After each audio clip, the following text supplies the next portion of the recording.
to A Well-Designed Business. My name is Luann Nigara, and I'm so glad you found this podcast. Together with my husband Vince and our partner Bill, we have grown our company Window Works from the ground up. So I know and I understand the challenges you face in running your interior design business. I also know that your talent alone isn't enough to ensure your success. So on this podcast, we talk about strategies and practical steps to help you grow your business. But make no mistake about it, we have our share of fun here too, mixed in with those aha moments that I love so much. This isn't fluff. Nobody has time for that. Whether you are a new interior designer or a seasoned designer, I am here to help you create and to manage the kind of interior design firm that you dream of. It's straight talk and it's action. Are you ready? Let's get started. Welcome to A Well-Designed Business. Before we get to today's show, I want to remind you that registration is open now for Luann University. Classes start the week of April 17th, 2022. If you are sick and tired of doing the same things and getting the same results, whether that's your marketing, your operations, your finance, or your sales, head over to luannuniversity.com and get going on the right track. Like the saying goes, stop the insanity and make a change for the better in your business. Right now, line in the sand. All right, today we are going internal. Not internal as behind the scenes business stuff, but internal as inside ourselves. My guest today, Laura Martin Bovard, is the founder of both LMB Interiors and the Divine Hustler. And she discusses how she shifted her mindset and went from working her business from her ego to working it from her soul. Laura believes in creating a visually pleasing home while also creating a vision for and manifesting a personalized space that nourishes your soul's growth. That nourishes your soul's growth. These are not sales copy words for Laura. This is her mission and vision for herself and her company. I think you're going to learn that today. To this end, Laura's side hustle, Divine Hustler, was founded to support other women creatives who want this same thing for themselves, to let women know that they don't have to separate their whole selves from their businesses. At the Divine Hustler, they talk about the law of attraction, plant medicine, marriage, money, and growing your business and more. I'm pretty sure you'll enjoy meeting Laura and hearing her journey, and I imagine you'll be inspired to look at how your values show up in your business too. Enjoy and take some notes.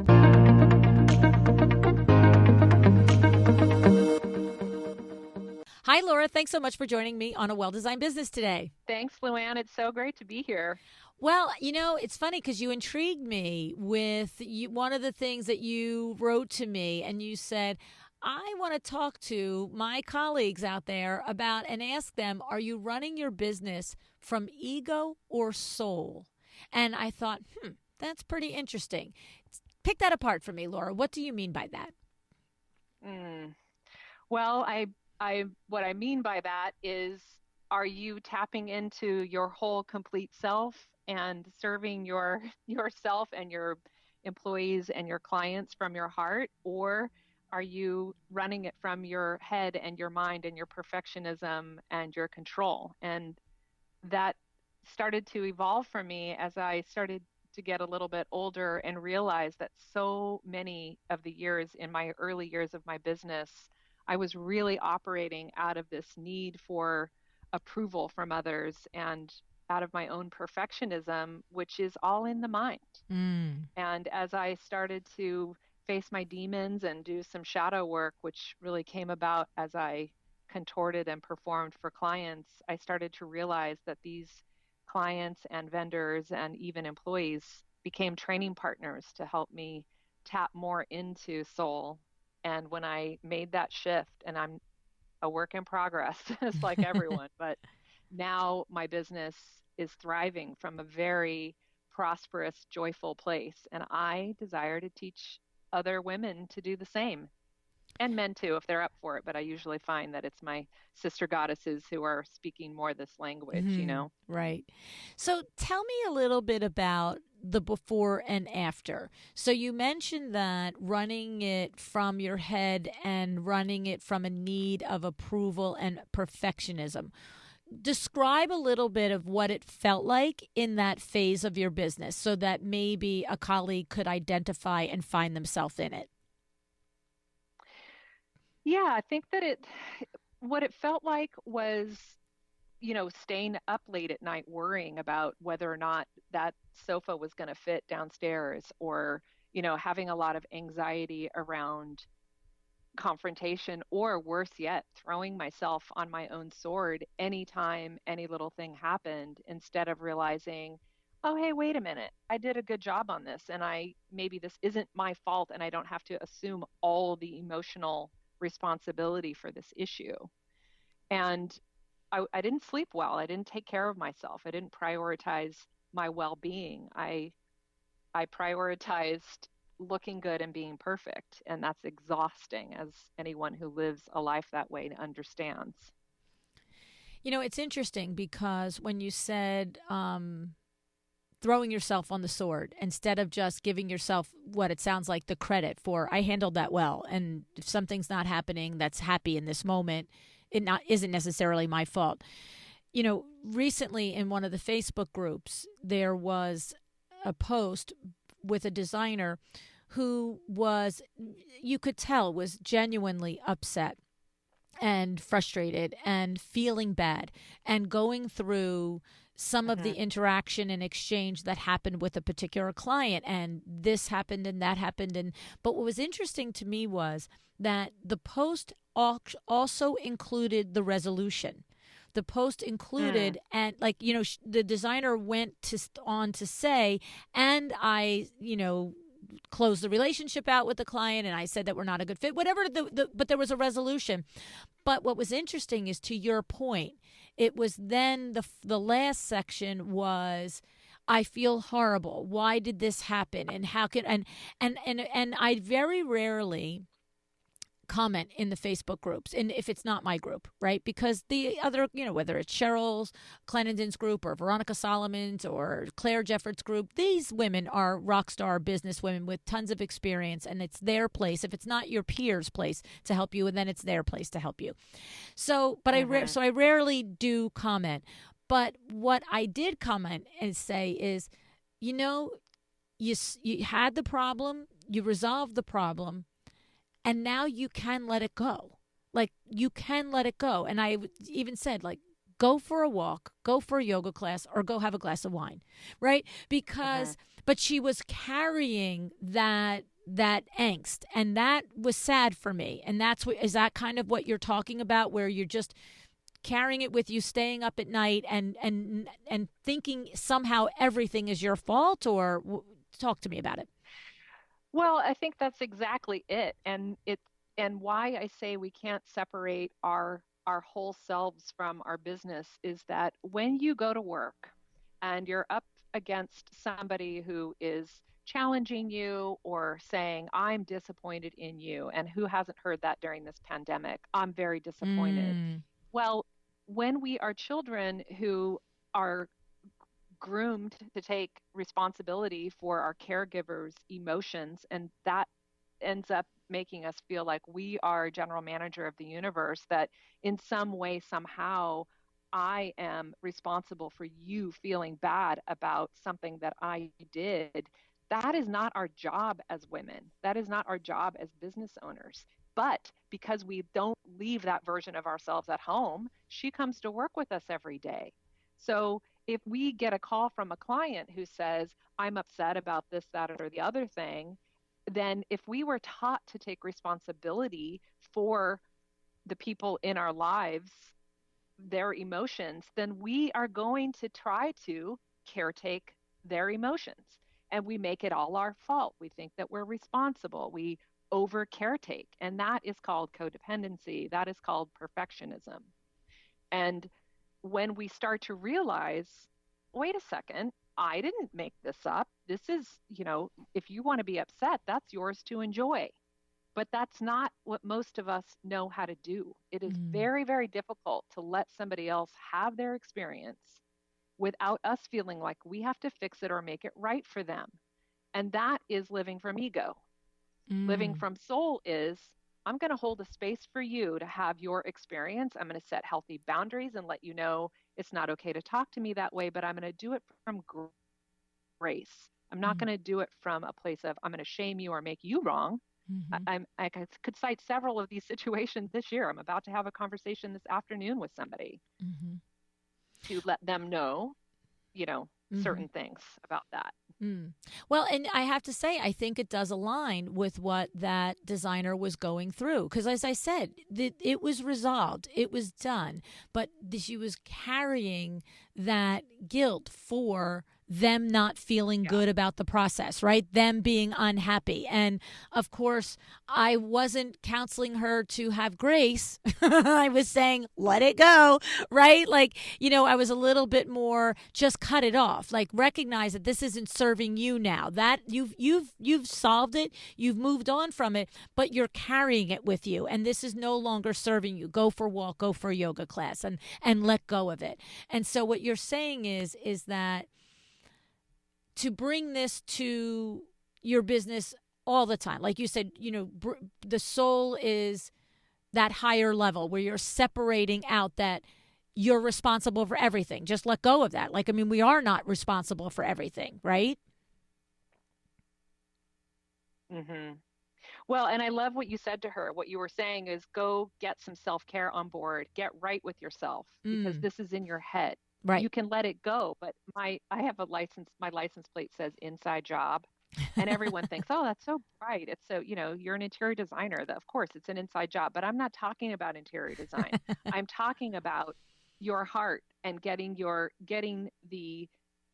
the coherence between your upper mind and your heart is going to provide a more resourced, intelligent reaction or response to these situations where our little inner child gets triggered and we feel in trouble or ashamed or whatever. And when we are able to get that alignment on board, it's from the inside. So I can coach people all day long and offer my wisdom, but until we heal the shadow that is causing the trigger in the first place, Mm, that's going to keep happening. mm, And until it gets continues to be a pattern, we still feel bad when we stand up for ourselves. We have vulnerability hangover, you know, all of those things. Um, Happen when we practice deep levels of self care and we do our breath work and we do our meditation and we have our connection with our sisterhood. So we realize this isn't just us, this is the human experience. We all feel this way mm. until we deal with it. And so, what was your journey in doing this? You're running an interior design firm. Was your firm as big as it is now, 8 people, and this was it as big as it is now when you were still running from ego as opposed to now in a place from soul, or did it thrive and grow when you made the transition? It's both actually. I mean, I have had eras in L&B interiors. I started at 20 years off my dining room table when I was pregnant with my son. Mm. He turns 19 on the 8th. So, it's 20 years this April that I've had the business. Um, and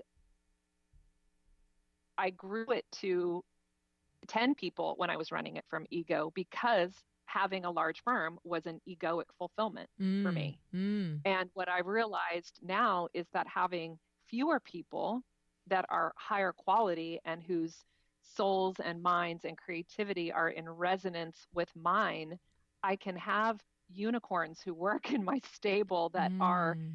going to be game on for dance parties. We don't make a difficult phone call to deal with a problem until we get right with ourselves. Mm. Because we know that when we align with spirit and source, and they don't maybe use that language, but I know I'm putting on a dance party before we make these phone calls so that we have good resolution. So it is more fun, it is more prosperous from the energy state of mind. And yes, we have had higher volume of sales and greater retention when I started treating the staff um, the way that I had learned to treat myself. Mm. We can't love people and groom them and grow them out of this old patriarchal construct of making people wrong and criticizing them and piling on the shame that they didn't do it right. We need to really meet them where they are in their growth and help them, come along with loving themselves deeply, because when we love ourselves deeply, we can really give great service and great creativity to our clients. So tell me, I love all that, by the way. I want to just acknowledge that. I love all that. Tell me, where was and what was the turning point? I don't know if you've listened to Sandra Funk's episode where she talks about her dark night of the soul when her and I were standing in the Atlanta airport, and we had a very serious heart-to-heart conversation, and she literally just stripped her business down and rebuilt it again according to her values and all of the things, yes. right? And so what was your turning point? Was it something like that, a moment, or was it just a more gradual, maybe one employee all of a sudden you felt the alignment with and you said, okay, let's keep creating and looking for more unicorn? Like, how did you do it, Laura?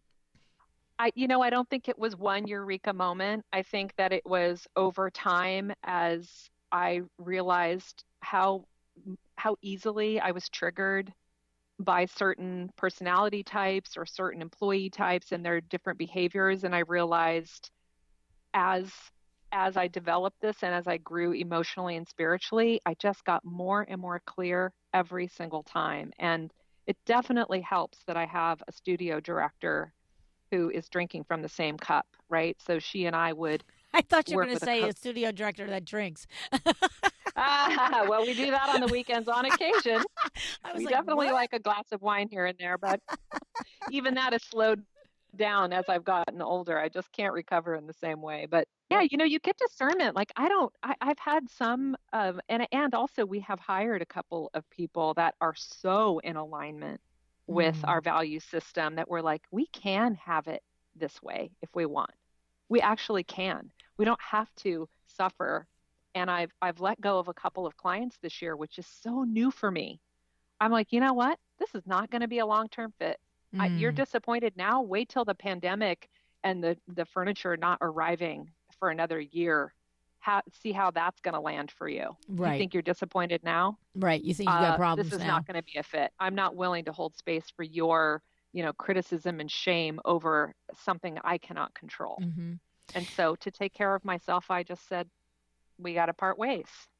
So do you think, it sounds like to me what I feel like your journey is, the parallels when a design firm starts to stack 1, 2, 3 projects up with a client that they totally identify with, that they're like, oh, this is my sweet spot. This is when they're happy, I'm happy. This is the type of project, whatever that type of project may be, whether it's one room or whole house or reconstruction or just refresh, right? When you find that, and you're happy and fulfilled in it, you start to attract it to you. So it sounds like to me, as you were going through your discovery of understanding your own boundaries and understanding the needs that you needed as a human person to be happy and all the things, that you start to attract the people around you to work for you that are aligned with that. Does that sound logical, like what happened? That is 100% true. And that was the thing that gave me the confidence, honestly, is as 20 years in now, we have repeat clients we've worked with for 10 years on multiple projects, and it's so seamless and so fun and so profitable, and everyone's happy, that we realize, like, the common denominator in this situation where you're unhappy is not me. Because I have 90% of my clients are thrilled. The 10% that aren't thrilled, we're doing the same thing that we're doing for everybody. We're being kind. We're having integrity. We're coming in on budget. We are being good time gals. We're fun. We know at this point that they're the lucky ones, And that's why when somebody's just getting out of alignment, it's like, you can go and be unhappy with many other people, but I don't want to hold space for this. Right. Life's too short. Right. So what was it that you did personally? Was it, just looking in the mirror and putting the big girl panties on and recognizing things? Or was it personal coaching? Was it reading? Because there's probably a colleague listening that's thinking, I need a little of this in my life. I need to do that. So are there things that you would suggest that we, that we would do to discover that true alignment with working from the soul? Your question made me laugh because I am sort of like, what haven't I done? Okay. It's like, but you tell me that snake oil is going to make me a happier person. I'm drinking it. Um, I will say it was a slow build. I grew up in a very restrictive fundamentalist Christian household, right? So I had to unwind all of the all of the collapsing of spirituality with religion, right? Because I knew that it was against my inner being from the moment, from as a little child. It's like, this can't be right. It can't be that I'm bad and I'm flawed because I was born a girl. It can't be, I knew there was an inner part of me that had that fire, but mostly what I've done is to really intentionally have a spiritual practice where I meditate on the regular, and people make too much out of meditation, and I've heard it doesn't work for me. And it's like, well, going to the gym twice does also not work to give you that six pack that you say you want. It's a practice. Right. And even if you just sit there quietly with contemplation and the curiosity of how could it get better than this? How can I, and having an attitude of I am responsible for the outpicturing of my life. And I think that is I don't know where it came from, but one day I realized, oh, wait a second. I'm the one that's responsible to create a life full of joy if that's what I want. And in order to have that, I got to clean up my own stuff, Mm-hmm. And so I think having a mindset of being open at the top is hands down like the first place to start, but also being curious and noticing patterns like, oh, am I always triggered by this one personality type that is disappointed in me? I'm probably going to be attracting that type until I see that it's not them, it's me. Right. Right. So meditation, daily journaling, and I turned my car into a university on wheels. I literally I'll listen to music sometimes because I think music is a great way to energize the field and kind of get our bodies moving, and you know putting action into our bodies is what creates the field. Like, we don't wait for everything to be aligned and then be in a good mood. Right. We get in a good mood, Right. and then the world Right. aligns around that. Right. Right. That's Yep. kind of a law of attraction 101. But I also have done multiple plant medicine journeys. I have done a ton of personal growth workshops, and I have been in network care, which is a energetic, a sort of form of energy work, for about 10 years. I had a network care practitioner, and I learned to cry. I learned to feel my feelings. I learned how to move energy through my body, and really, I use that as a tool to kind of stay connected to my wild side, not so caught up in my, you know, straight A student side. Mm. So I love that, and I think at the end of it, what you're saying to us is there is probably 24 different ways that you can get on the journey to being the best version of yourself. And you sort of have to find your own way, right? These are 100%. lots of things that you can do, but 3 might work for somebody else and 2 might work for somebody else. But it's to the idea of being, as you said, a mindset that's open, right? You got it 100% right. Mm-hmm. It doesn't, what works for me isn't going to necessarily work for the next person. But what does work for the next person that also works for me is staying open at the top, being curious, realizing that it's your responsibility, no matter what is going on in life. Like, I don't talk a ton about my background, but if a teenage runaway who grew up in a fundamentalist Christian household and was on food stamps and, has gone through being married to somebody with depression, going through bankruptcy, all the things that my life trajectory took me through. If I can create a good, successful, prosperous life using spiritual principles and living life from soul, I swear to you, anyone can. Mm. Wow. That's some journey that you've been on, Laura. Yeah, Crazy. I really have. Yeah. So switch me now to the practice of it in your firm. You said that you are living the walk. You're walking the walk with your employees and your company.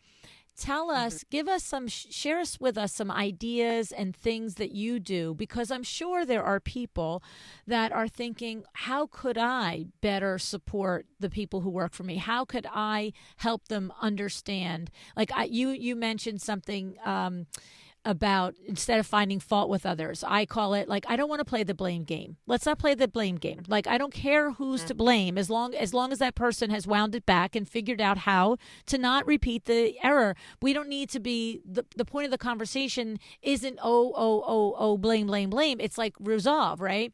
So Yeah. what are some of the things that you have done that have created this, very happy, dynamic environment for the team of you? Yeah.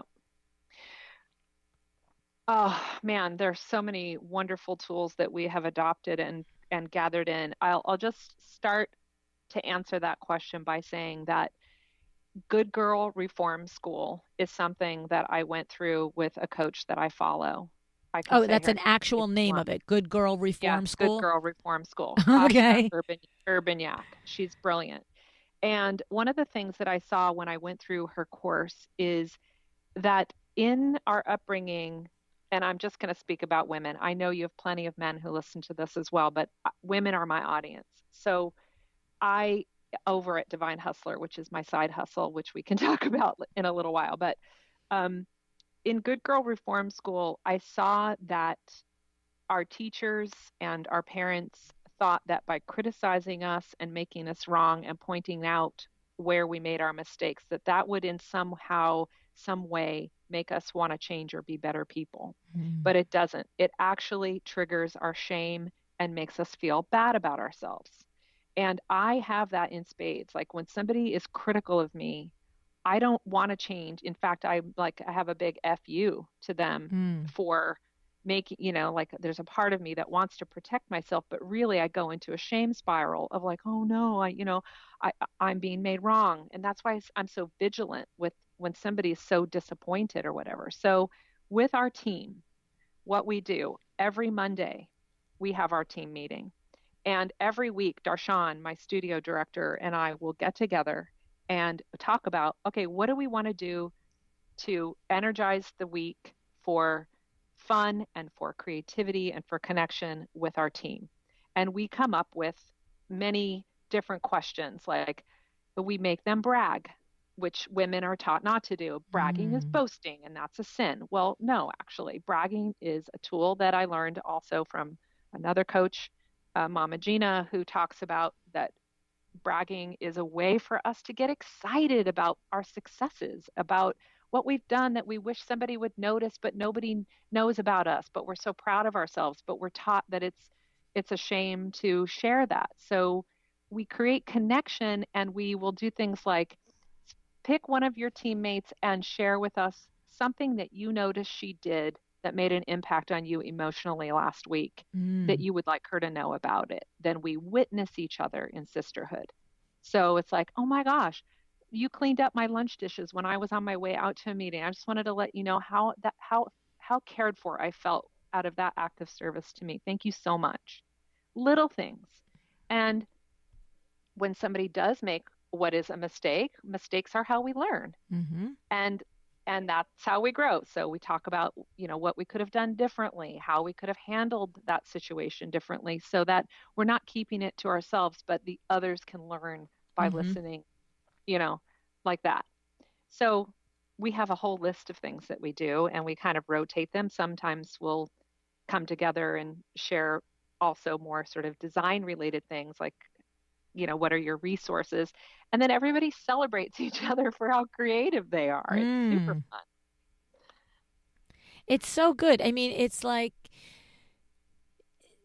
instead of dreading the Monday morning coming to work, people are coming in happy and smiling and expecting Exactly. something. Yes. Yes, Yes. it's so much fun. And we Mm. have spontaneous dance breaks. And, we've had staff in the past who don't want anything to do with these Mm. games. They don't really want to get up and dance. They're not a fit for us. Right. We love them, Mm-hmm. but they're not a fit for L&B Right. Interiors. And that is where we got really clear in our discernment, where when we did get people who play with us that way, we're like, oh my gosh, we actually can have employees who want to do this with us and enjoy it. Yeah. And we can have clients who allow us to be our authentic self. I mean, I'm a Mm. little bit out there, like have a potty mouth. I can be very, you know, I, I've been told by my parents I was too much, but my clients actually kind of like it. We share that.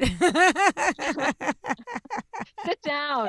You're too much. Well, I Right? like to dance. Will you ever stop talking? How about that one? The answer to that is no. That's right. Except my father used Uh, to say, Jesus Roosevelt. Like, Luann, will you ever well, you stop found the talking? exact right thing, Luann. You get to be a podcast This is the host and thing. talk all the day long. It's This is amazing. the thing. It's the thing that made me crazy geeky as a kid. Is the thing that makes me swim in my superpower now, right? That's exactly right. So true. So true. So tell us about the Divine Hustle. Tell us a little bit about that. What is that? Your side hustle is called the Divine Hustle, right? Divine Hustler is Hustler.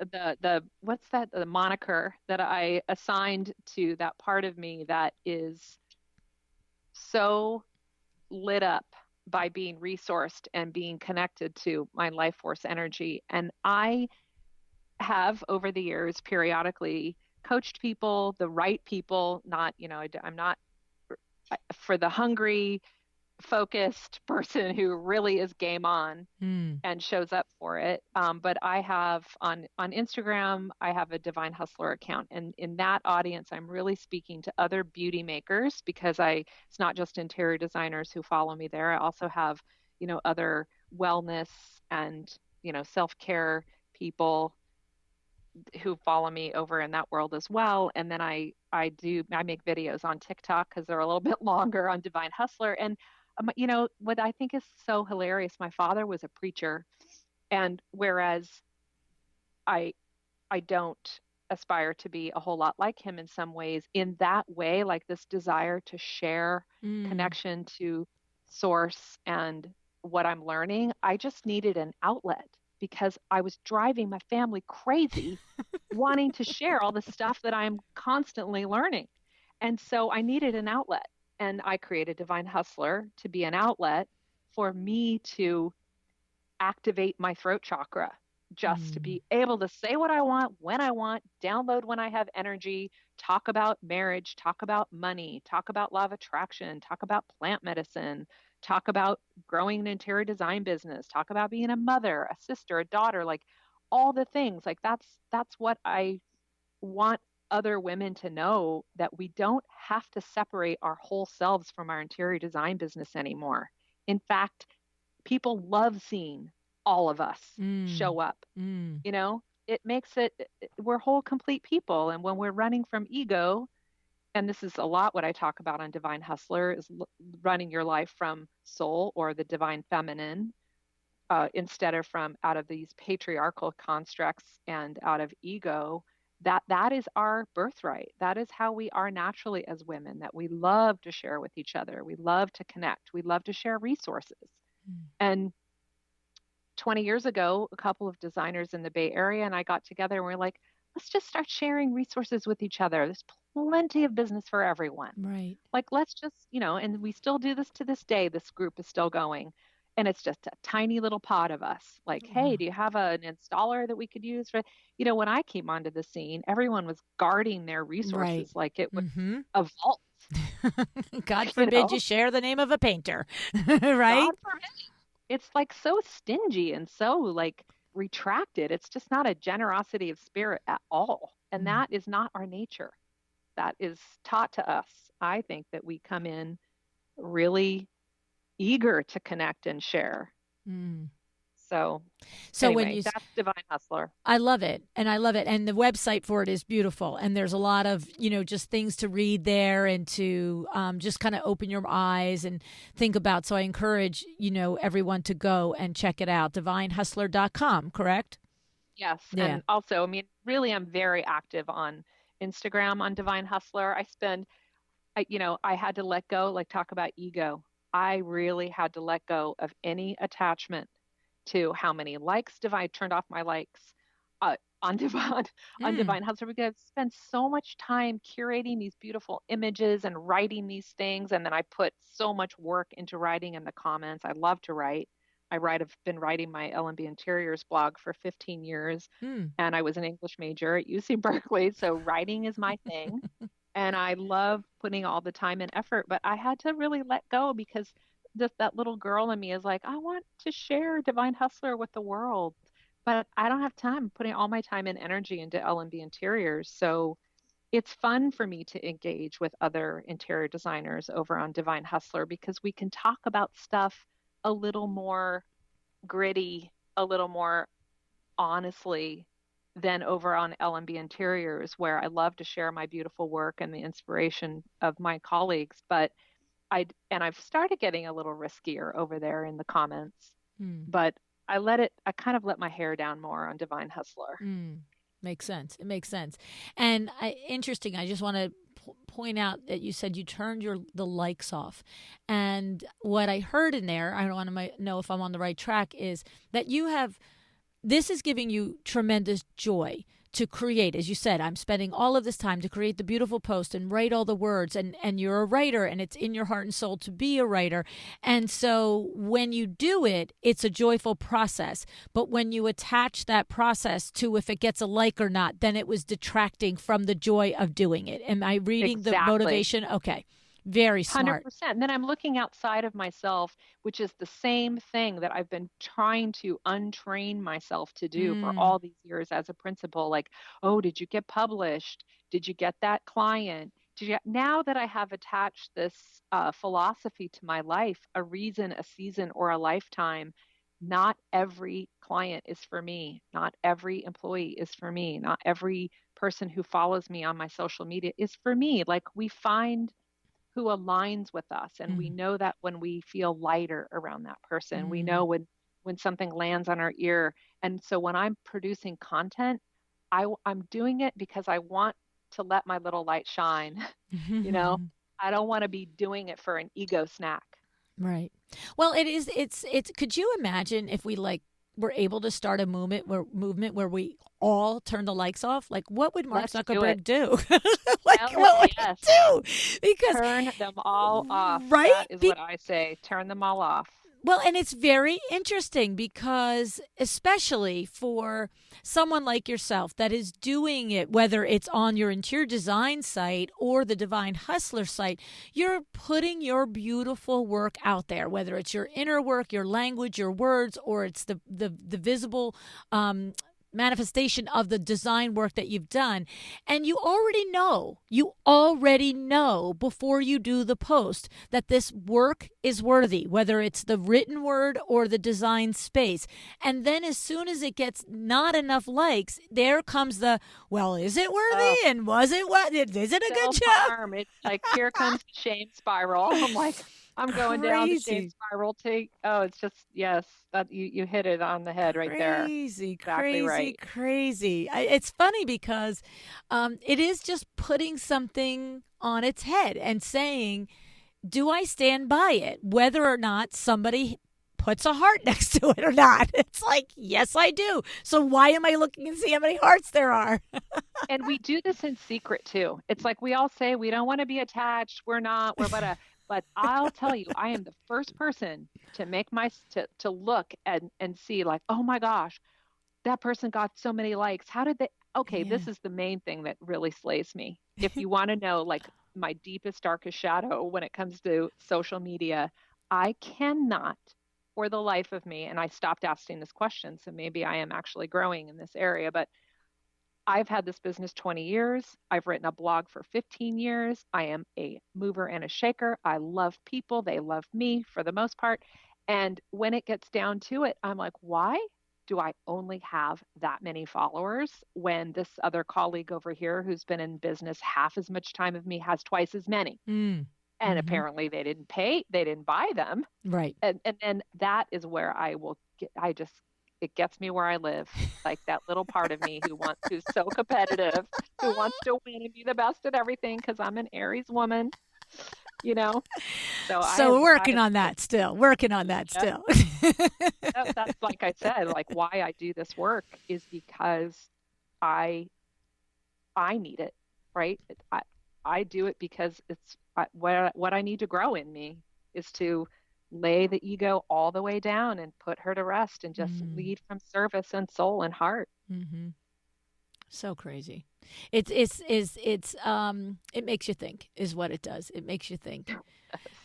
It does. You have to just sit with yourself and say, huh, why do I do what I do? What any one of us, what it is that we do. And if, is there a need for the external acknowledgement of it, right? And that's I think what you're saying. It's like, are you so thrilled and happy with what you're doing that it's irrelevant what the stamp on it is from anyone else?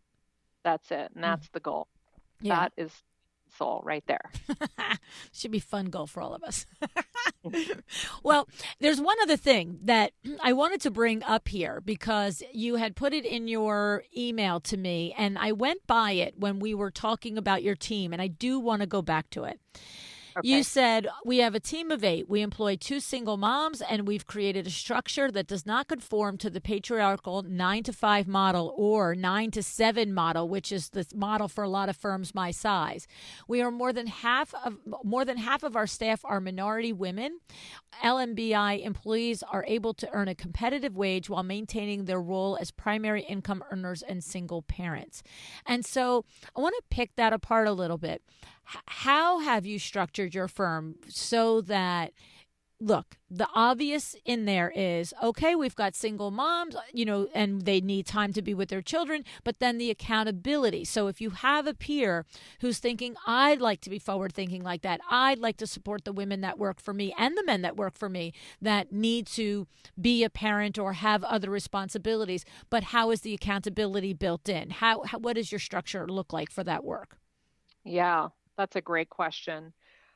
Well, it starts with sovereignty and understanding that when we are sovereign beings, meaning we are in choice about how to use our time and our energy, we are happier. We feel more seen. We feel more fulfilled as humans. And so we try to have an environment where people are in choice.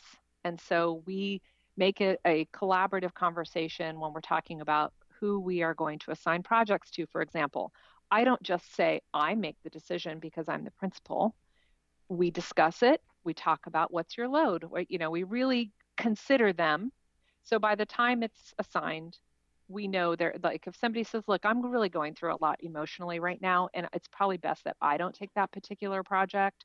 Can you just pass and wait for the next one for me? Something like that.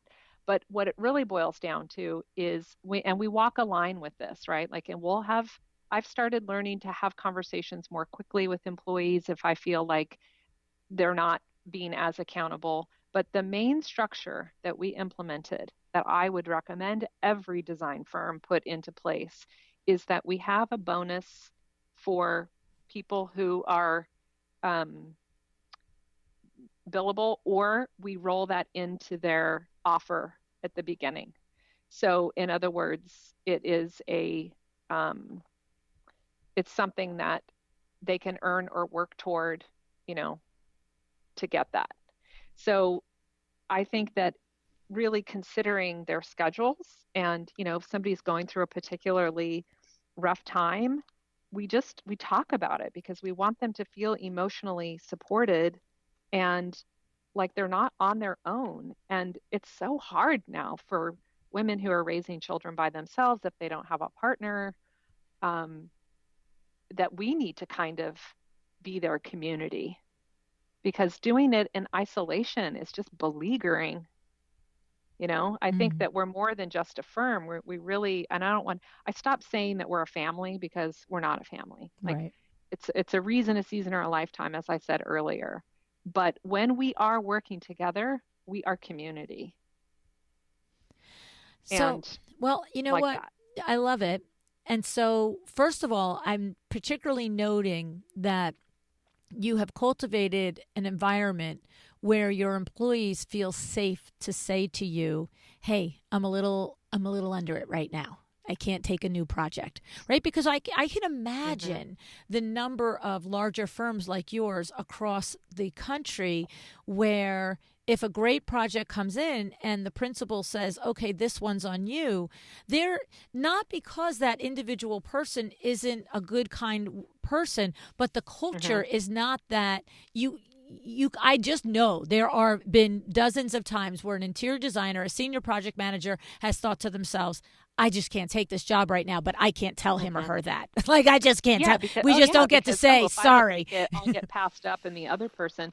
The other thing that's kind of cool that's happened because of the pandemic, we stopped coming into the studio, 9 to 6 every day, Monday through Friday. And if you had told me that it was going to be this way pre-pandemic, I would have said, no way. I Right. love how connected we are. Yes.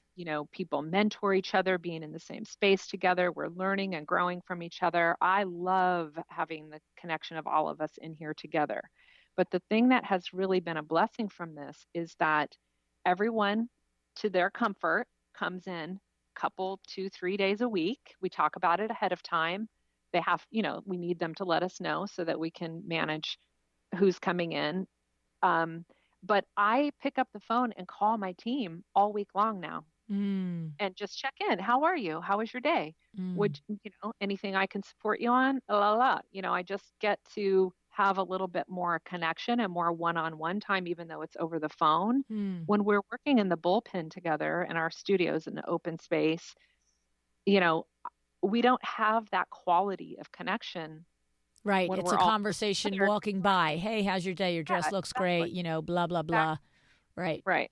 Right. Interesting. Very, very interesting. I love that. And just to pick this apart here, you have a bonus for people according to their billable hours, or there's a threshold. So what you're saying is that when you, I think what I want to clarify is you're tying that to the opening statement of when someone is living and existing in their sovereignty, when they are living and existing in a choice that they made and they feel that they have buy-in on their choice. So is the connection there, if I'm Sally Smith and I work for you, Laura, and I know that I have a billable goal of 20 hours per week, but anytime I spend a month or a quarter and I've exceeded that on average or in reality by XY, I That's am right. up for a bonus. Okay. Okay. Exactly. And what happens though is if I know that maybe I am a single mother or father and I do have a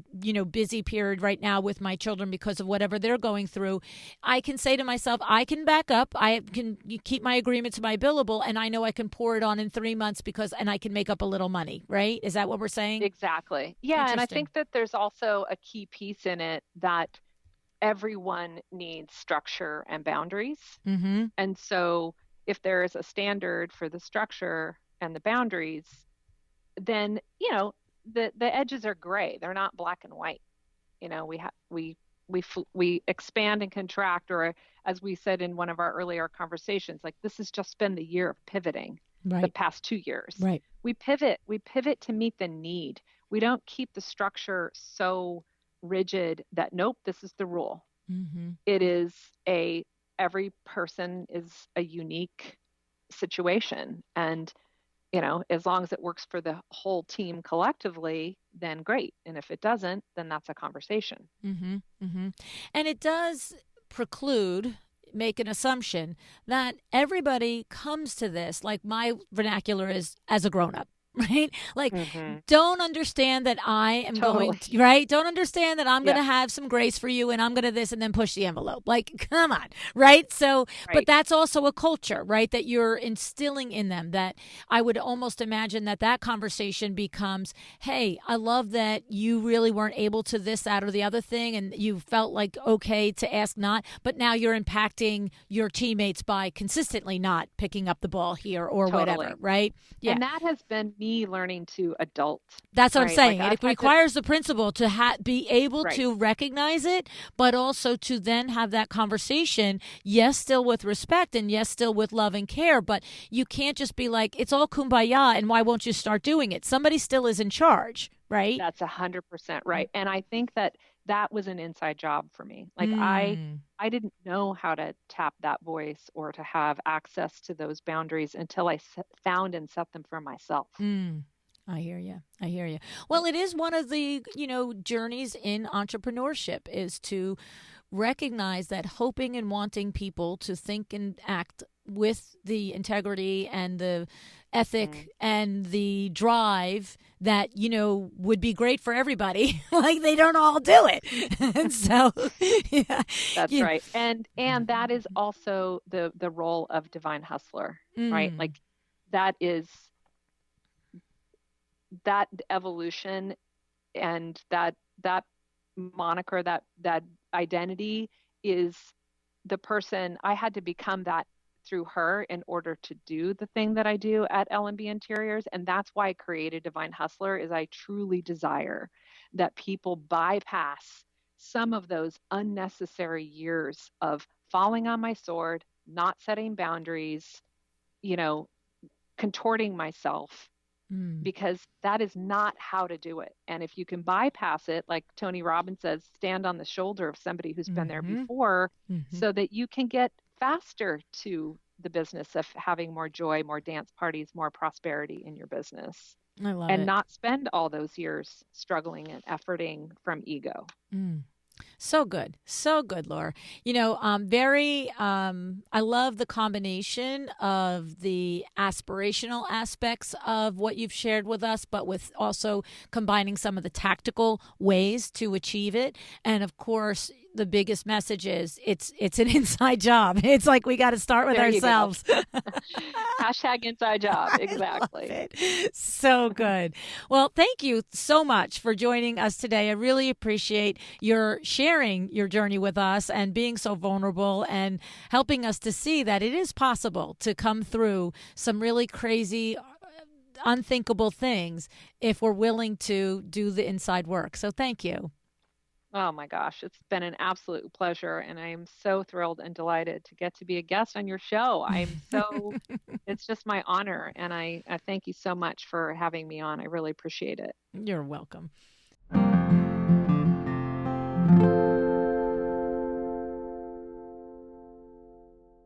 There are many things we can do to get on the right path of being in alignment with our souls. But what might work for you may not work for your friend, right? The thing that Laura says is true for all of us, though, is we need to stay open at the top. We need to realize that being curious is our responsibility and it is key to growth, both in business and in life. I like that Laura explained that when she developed a clearer understanding of her own needs and boundaries, she naturally started to attract others in her life with the same alignment. She attracted her studio director, employees, and even clients, all who made her business more fun, seamless, and more profitable. And I like that when I asked her, what has she personally done to work from going from ego to soul, right? She said, what haven't I done, right? Laura has adopted daily practices that keep her moving forward to where and how she wants to be in the world, including meditation, journaling, and plant medicine. She knows that just like working on your business, working on ourselves is an everyday activity. It is a work in progress, right?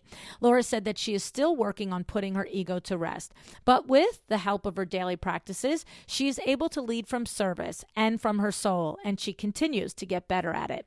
It's the same in business. We learn something today, we put it into practice, we mess up, we revise, we try again. It's the conscious doing and the reviewing of our success and our setbacks that gets us to greater clarity. more productivity, and more profitability. It doesn't get us to perfection. It gets us to better than last week, better than last year, right? The Vin Man always says to us at Window Works, the business is either getting better or getting worse. Which one are we doing today, right? And it's the same with ourselves. Focus on being a better you than yesterday. And I'm just going to say, while I'm on this topic, please notice I did not say focus on being better than your colleague. Waste of time. Waste of energy, waste of money, waste of brain cells, waste of all the things. You don't know their journey. You don't really know how good they are at something or at anything for that matter. You only know what you've told yourself about them and their success or lack of. It's an impossible thing to strive for and a complete waste of time. Be a better you. You can do that. And that's all you ever have to do. All right. Thank you so much, Laura, for joining us today. You've given us a lot to think about. Before I sign off, let's thank MyDoma Studio. MyDoma Studio is your project management software, the place to keep everything humming smoothly. Go to mydomastudio.com/a well-designed business to learn more. Decide to be excellent. Thank you for joining me today. This podcast is a production of Luann Nigara, Inc. If you want to know more about me, my books, or Luann University, go to luannnigara.com. And if you are interested in having Window Works help you with your next window treatment or awning project in the New York, New Jersey metro area, go to windowworksnj.com to learn more. Have an excellent day.